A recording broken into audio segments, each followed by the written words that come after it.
Hey everyone, welcome back to Corporate Decoder.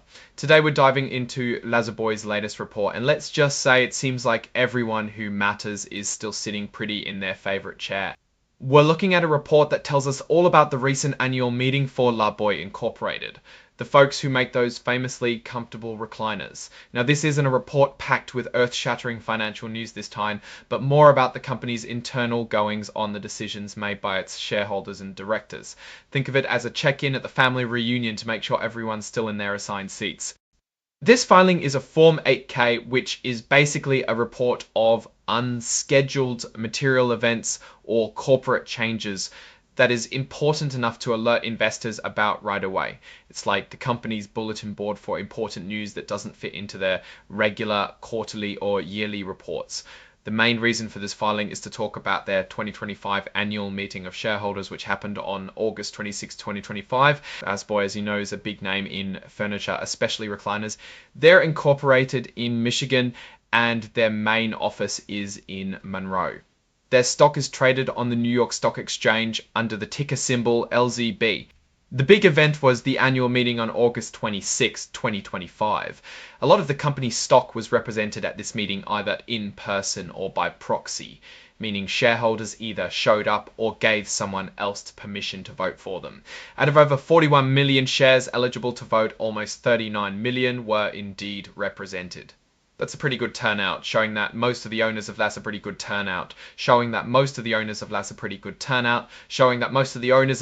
are paying attention.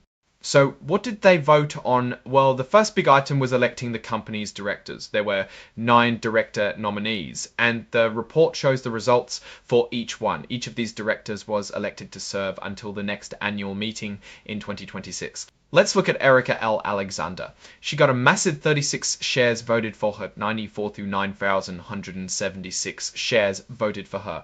Only 409,528 shares, where sometimes when you buy stock through a broker, they hold it in their name. If you don't give them specific instructions on how to vote on certain matters, those shares can't be voted by you, and they're counted as broker non-votes. They don't count for or against a proposal, but they do show that a chunk of shares wasn't actively directed. Matthew H. Barr also sailed through with 36,670,764 shares voted for him. He had even fewer withheld votes than Miss Alexander at 18,640. Raza S. Hyder got 36,474,737 votes in favor.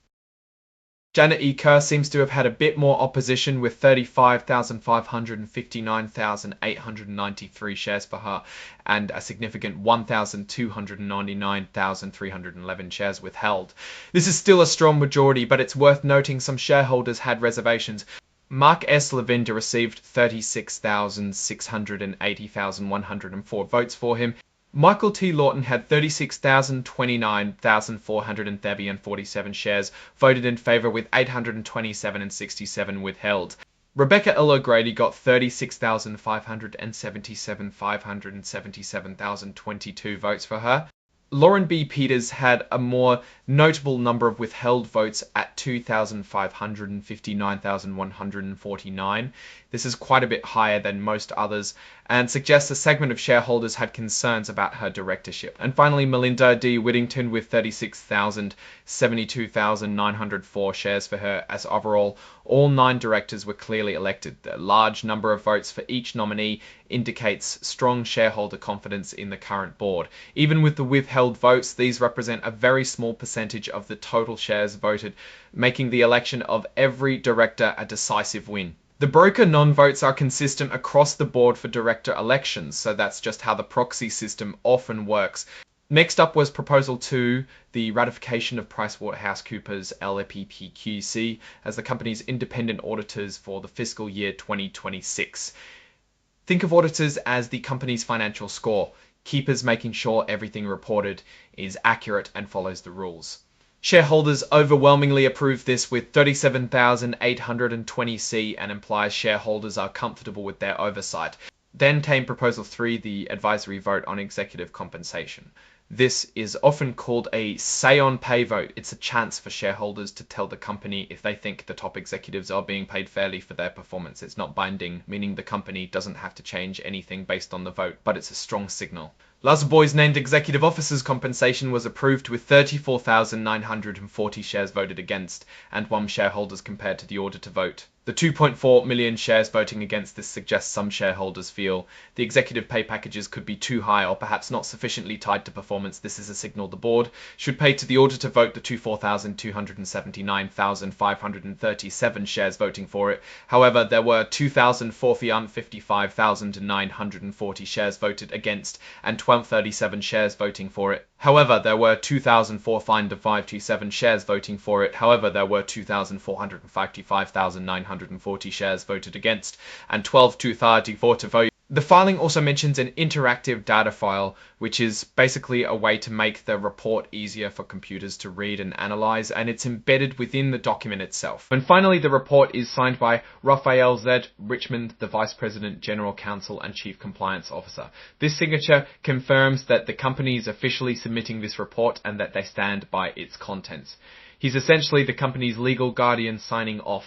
Now let's put this all together from a shareholder's perspective. The election of directors shows strong trust in the current leadership team.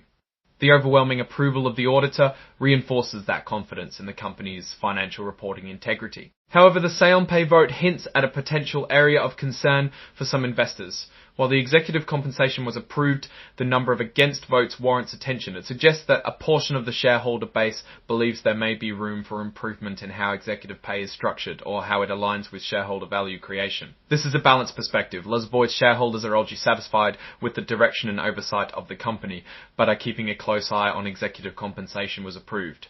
The number of against votes warrants attention. It suggests that a portion of the shareholder base believes there may be room for improvement in how executive pay is structured or how it aligns with shareholder value creation.